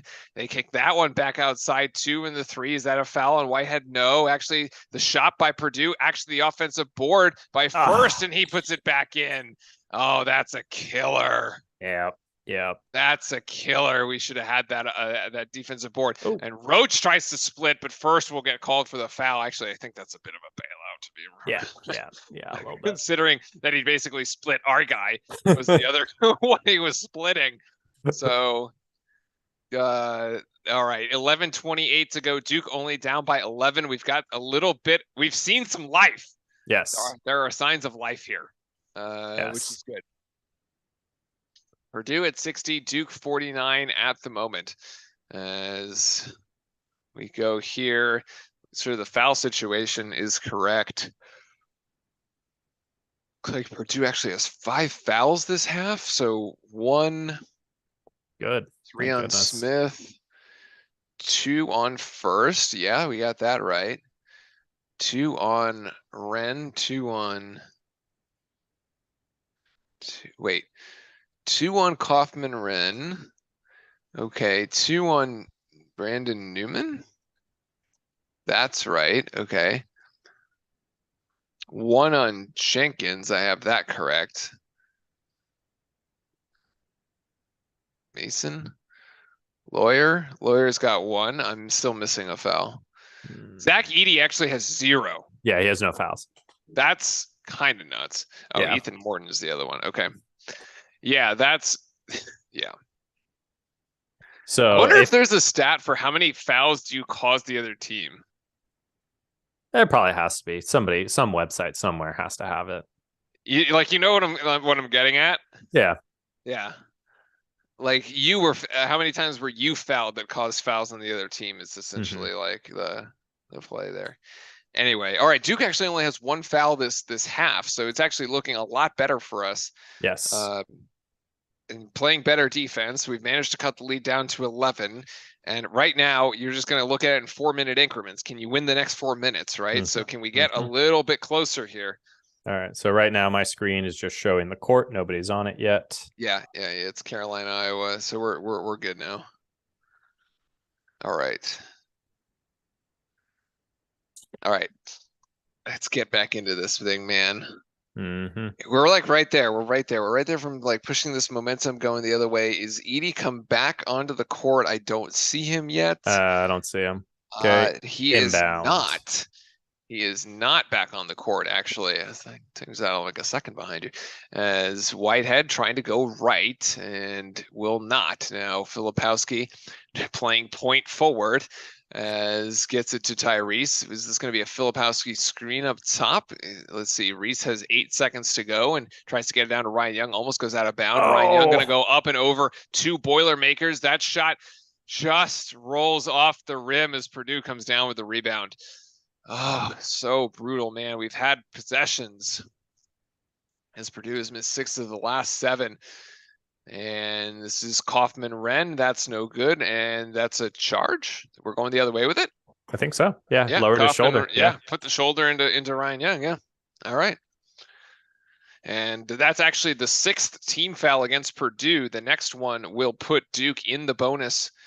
I have it as 6, although it looks like it's 5 on the official score. So we'll have to see what that's about. Roach over to Whitehead. Whitehead going to put that. Yes, that looks good. There it is. There we go. 6 points for Derek Whitehead. I mean, his game is versatile, man. Like he can hit from just about anywhere. Oh, this is not good. As Purdue almost had the opportunity there in transition. Here's the jump shot from First, and that's an easy 2. Baseline jumper for Purdue goes. Man, we're like getting it to 9 just to keep chipping away at this lead. Roach looking for the Filipowski screen. There's the roll. Now it's just Roach, and he's going to try to go up and won't get it. Does Ryan Young come down with it? He does. Gets back outside of Proctor. Proctor's going to put up 3. That shot's no good. Flip trying to get the offensive board, but hits the deck instead. As Purdue is now running out. It's a 5-on-4 for Purdue, and that 3-point shot by Newman is no good. Proctor comes down with a rebound, and now Duke is out of transition, which means we're worried because Duke in transition is historically bad. Although here's Whitehead from the right in front of the Duke bench. That shot doesn't go. Nicely done by Ryan Young to get the offensive board, and he can't get the putback to go, but we'll pick up a foul. Dang. So close. That was actually our best transition. It was anything of the season. Yeah. He just has to hit the shot. It's wide open, and he's right in front of the Duke bench. Like, just hit the shot. Like, there's I don't know. I guess we'll score with the clock stopped here, which is fine. It's another foul on First. So although the Purdue foul situation isn't really an issue because here comes Edey back. It's got nothing. So yeah.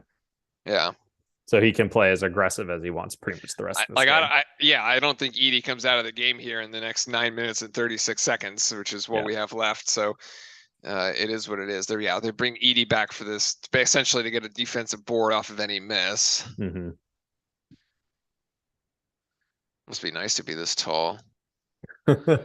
Ryan Young's second free throw is good though, as he's got 4 points on the afternoon.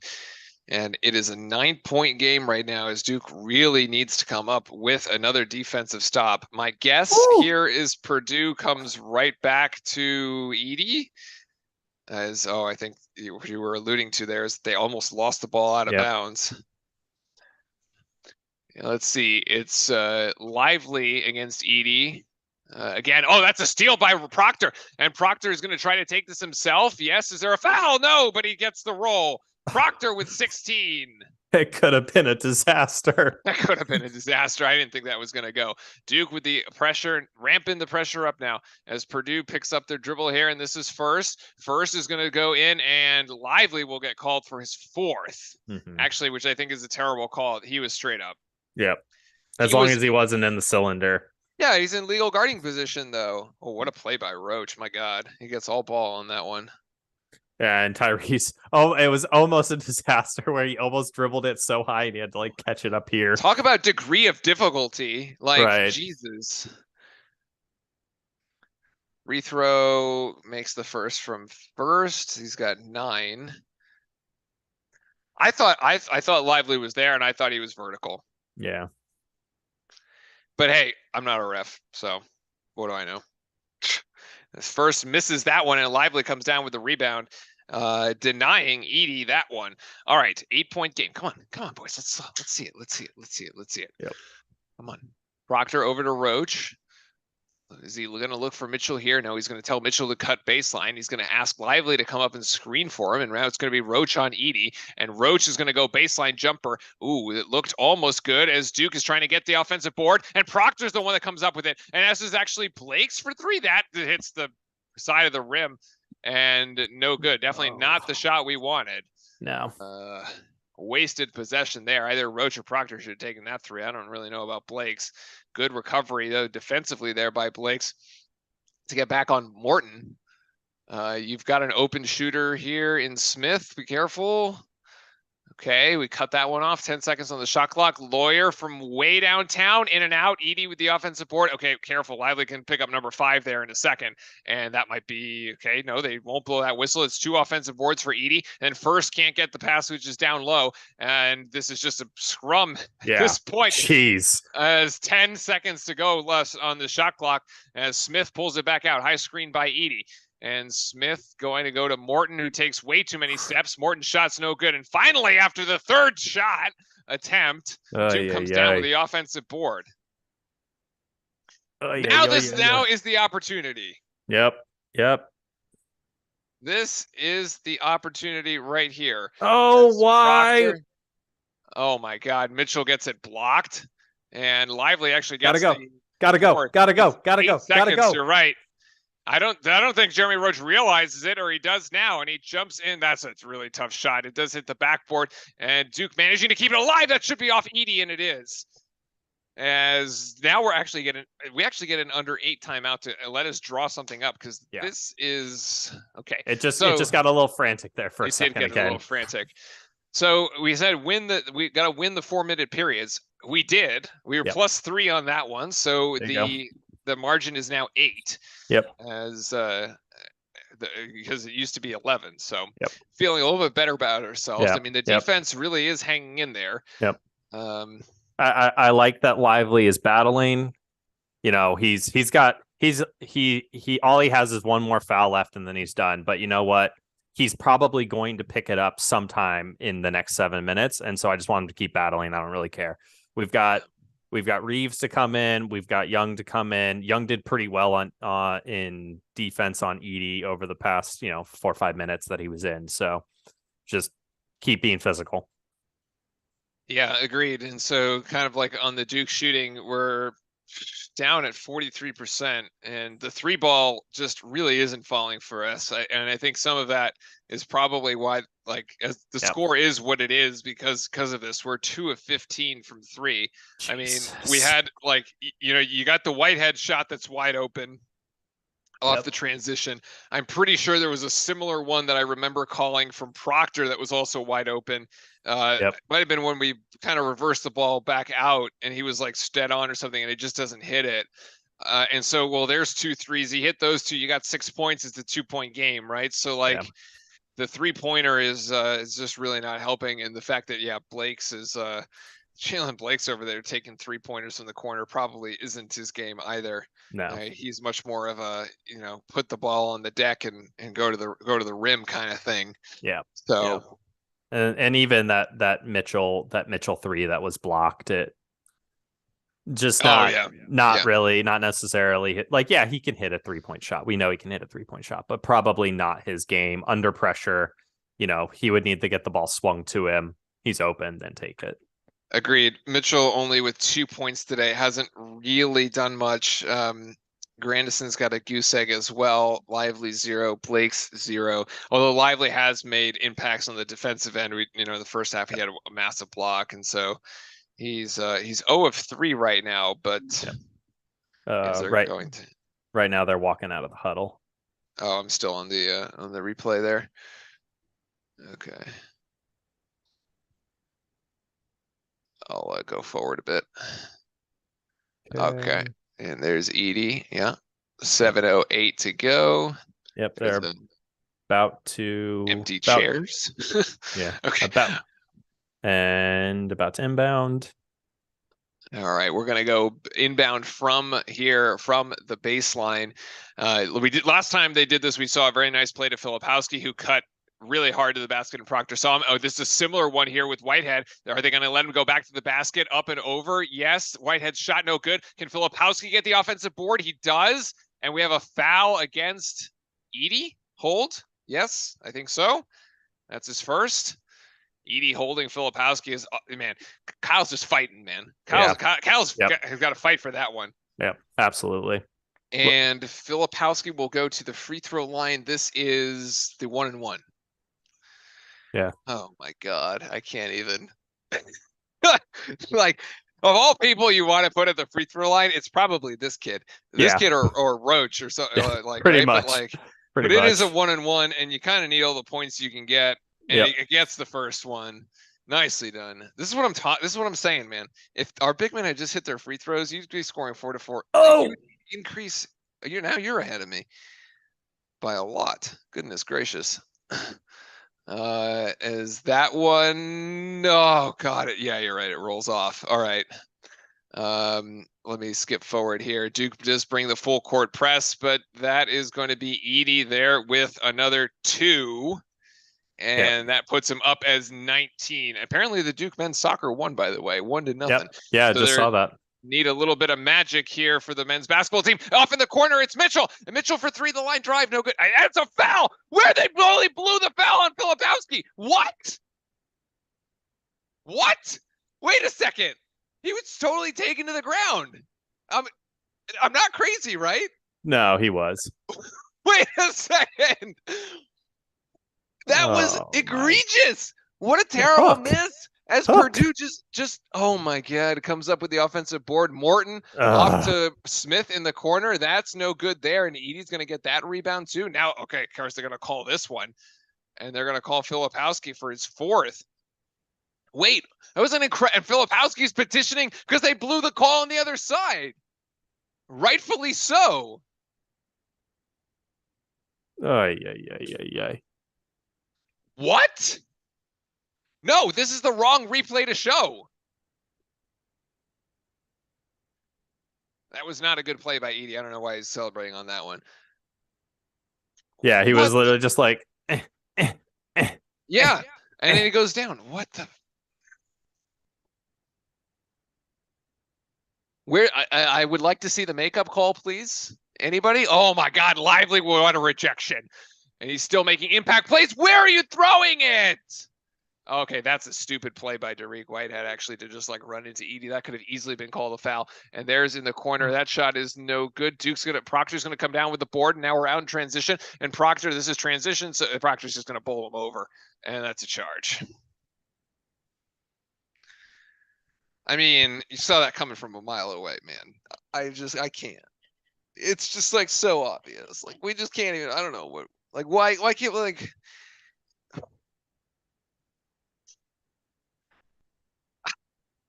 This is the kind of calls your grandmother makes. Like, oh, was that a charge? Like, it's so easy.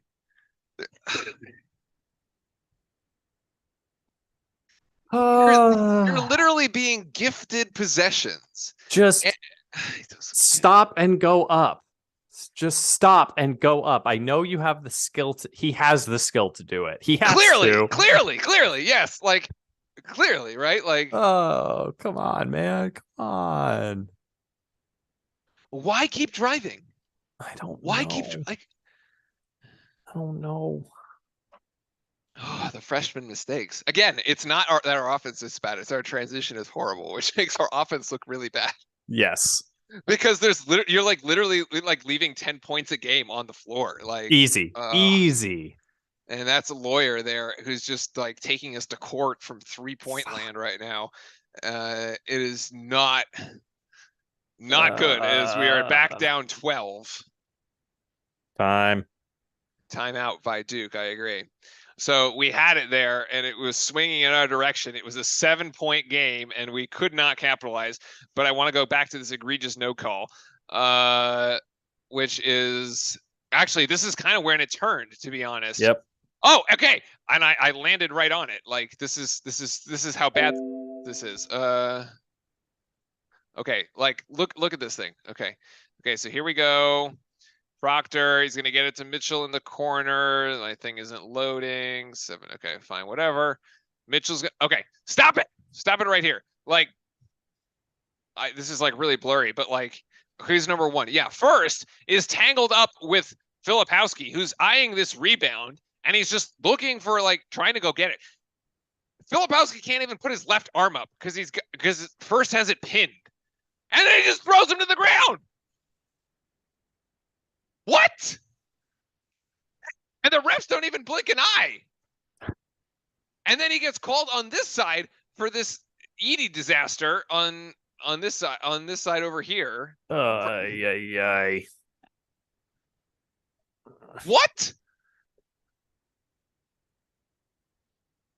Like, that is the worst blown call I have seen. Maybe this season. And there's been a lot of bad ones, like in the Kansas game or the game before one of those games. Yeah, right. Like, wow, holy shit, that was terrible. This is crazy. And after that, it was a 7-point game.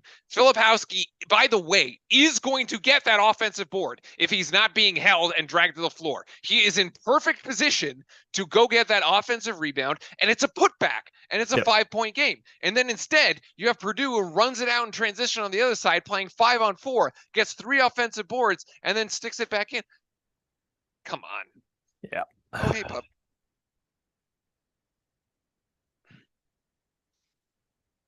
Unreal. The pup has made his appearance. Attaboy, Ash. All right. Grandison now in the game, and there's the inbounds. Okay. Mine is probably 5 seconds behind. All right. As we got Roach to Proctor. And hey, buddy. I know. You're barking because you don't like the refs. I agree. As Proctor sends that one flying out of bounds, but Duke will retain it. And let me know when to resume with 6 seconds on the shot clock. Okay, I'll let you know. Yeah, mine's way behind. Yeah.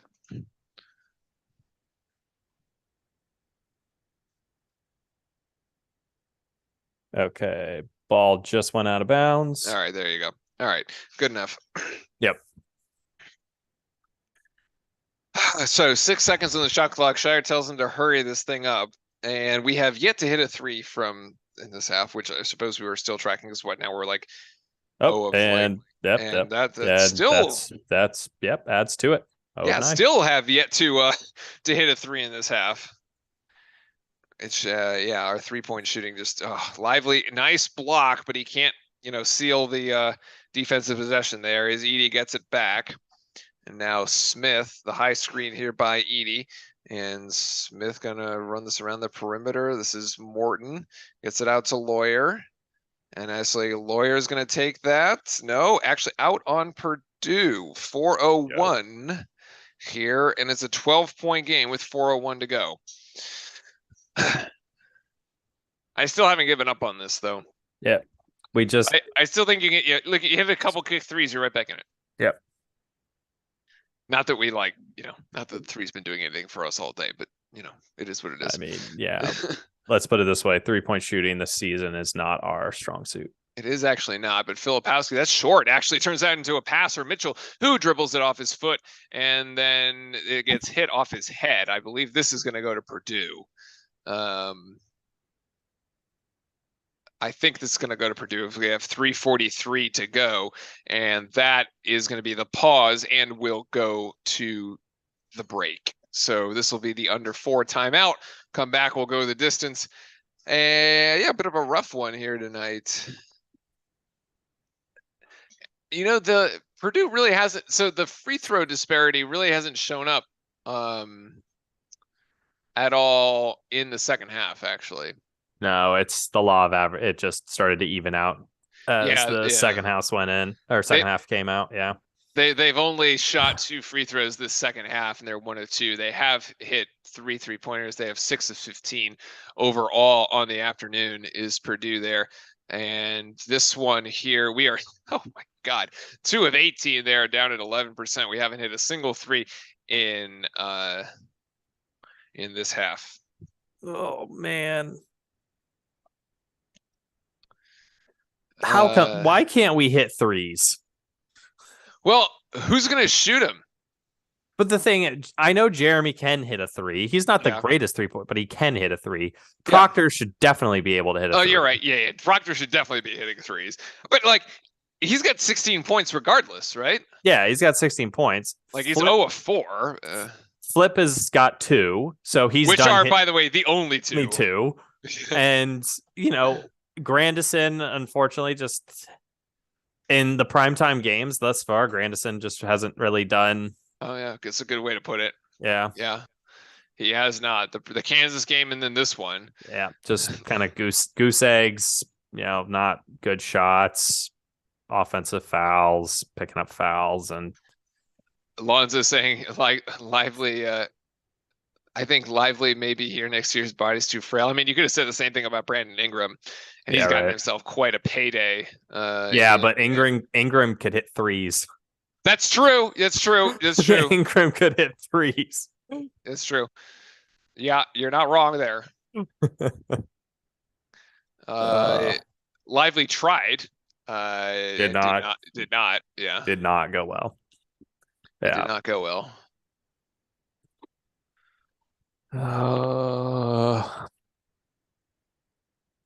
0 points in the last 3 minutes and 20 seconds. That is that's an utter killer. Absolute killer. It is a killer indeed. And we have just not been able to. Well, Edie got his, right? The other killer is the Lawyer has also gotten his. He's got 15 tonight.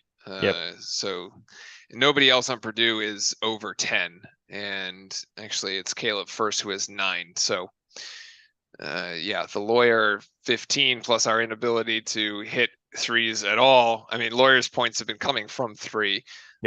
Has kind of really swung the game, so to speak, as we've kind of evened out the free throw situation. And here's the double team as Proctor's trying to be a pest there, and Lawyer just continues to pour in. And I think that one is going to be it, Justin. If I had to call the game, I think it would be right there, as that's a 15-point margin off the Lawyer 3 with 3 minutes to go. And unfortunately, is not looking like it's going our way tonight. No. I see a Grayson Allen look like for Duke. It's probably Filipowski. He probably will become one of the more hated Duke players. Probably. Not too, yeah. I think he's definitely in contention for it. That's for sure. Purdue just willing to kind of take the air out of the ball. Yeah. And that's going to be Lively's 5th as he will hit the bench with 5 fouls and no points. I think there was a cheer for that we used to give to other players. Yeah, there was. Yeah. Proctor can't even jump and reach the ball. Well, I mean, hey, young team, and a lot of their immaturity, lack of a lot of their fundamental things were a little bit exposed today. yeah, I mean, we still can't seem to stop ourselves, to like stop Yeah. and not take a charge, and as a result, our transition is just pretty horrible. Yeah. And we're gonna get another foul. We're gonna get another foul on Filipowski. If so, that's his 5th. I would see him out. Yep. So that's Philip. That's a bit of frustration, I think, as now our bigs are just fouling out of the game. Yep. So yeah, it is very much over right now. Yep. Yeah. And unfortunately our offense just has gone essentially there's two streams of offense. It's Flip doing something, it's Jeremy doing something, and then occasionally Tyrese. And yeah, Mitchell just hasn't really gotten going in either of the two primetime games against, real opponents.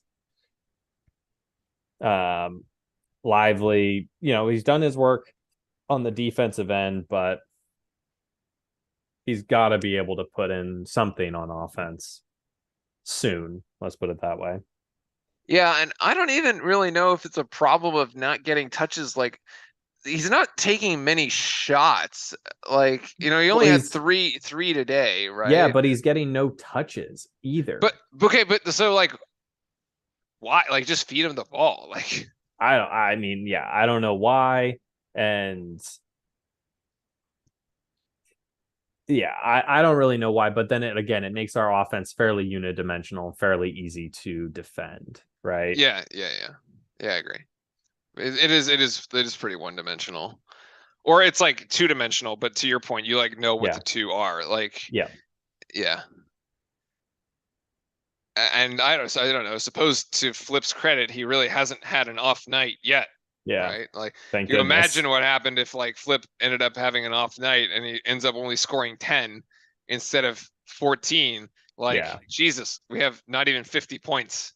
Right. Yeah. Like, yeah, this is the most points we've given up this season. As it probably looks like we'll give up close to 80 here. And yeah, we really have just nothing left. So, it's unfortunate. I don't know what we'll do here for the last 2 minutes, but I guess that's a foul on the floor.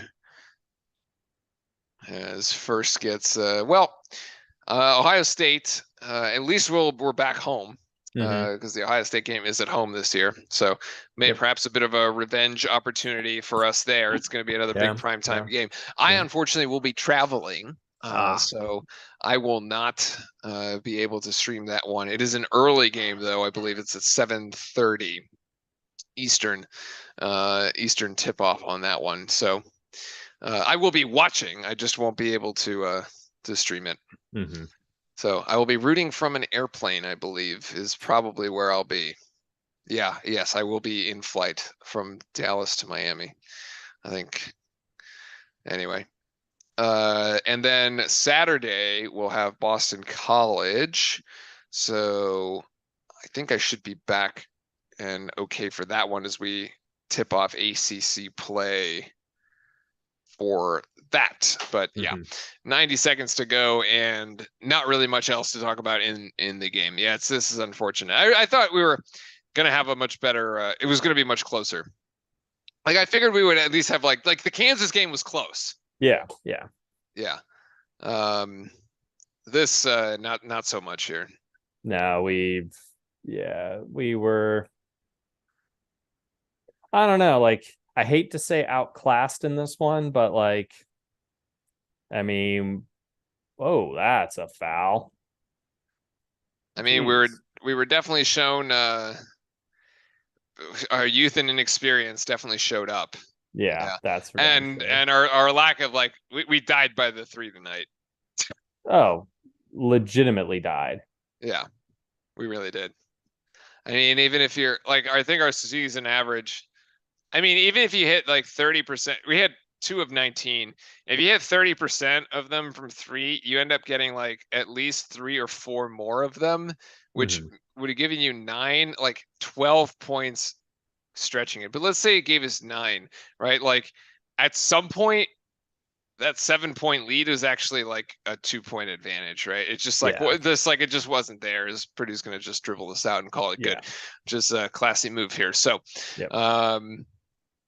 anyway, we deserve to lose this game. But the fact that Edie only has 1 foul is BS. Yeah, that was there is definitely a lot going on down low, and he definitely got the better of us there. So, all right, Mhm. congratulations, Purdue. They Yep. are going to take this one, and they're going to be ranked much higher than 24 come tomorrow. Yep. Yep. So my guess is they're probably close to the top 10. They're probably top 10. Yeah. They're probably a top 10 team. So one question I had, so the I don't know if you recall off the top of your head what quadrant this falls into. This would be a quad 1. This is a quad 1. So it really didn't matter whether we were playing Purdue or Gonzaga as far as it would have been a quad 1. It would have been a quad 1 either way, right? Okay, Yeah. so the quad 1 loss is what, -1, right? So it's really not that. It's really not. Yeah, a quad 1 loss really does not hurt you all that much. Yeah. It would be worse if, like for UNC, they were playing Iowa State, which I don't know where they fall in the net rankings, but Right. that was probably a quad. It could have been a quad 1, but it probably was a quad 2, and so it'd probably be a quad 2 loss for them. Yeah. Okay. And they might avoid an arrow upset against Bama too. Anyway. Yep. All right. Congratulations, Purdue. There it is. 75-56 your final. Definitely not our night. Things did not go our way as the 3-ball really kind of just escaped us here tonight, unfortunately. But, Filipowski with another standout game, putting up 14 points. So we dropped to 9th. I don't know. We drop probably a little bit, somewhere in the mid-teens would be my guess. And we're probably going to be like 15, 16, 17. Yeah, something like that. Let's see. Filipowski puts in 14 points and 5 rebounds, no double doubles because we really didn't rebound enough for that. Only 31 rebounds in total. Actually, Proctor had his best game of the season, had 16 points, and Jeremy Roach had 14 as well. So, between Reese, Proctor, and Filipowski, they each scored enough. It really was just no contribution from anyone else at all, really, per se, although Whitehead did have 6, but that's just not really going to be that's not really going to be enough, unfortunately. So I mean, you look at the stats, the points off turnovers, even total rebounds, we got crushed. We got -11 on the rebounding margin, which is that's pretty bad. Points in the paint was actually even. Fast break points even, although we could have had so many more. And then Purdue with 17 assists, we only had 8, so really not much ball movement there. But all right, I think that's going to be it. We won't belabor it too much, chat. Thanks everybody for tuning in. Justin, thanks for joining yet again. So I'll probably be hammering away at Discord if I can during the game, the Ohio State game. Otherwise, I will see you all next weekend. Have a great week, and see you for Boston College. Cheers.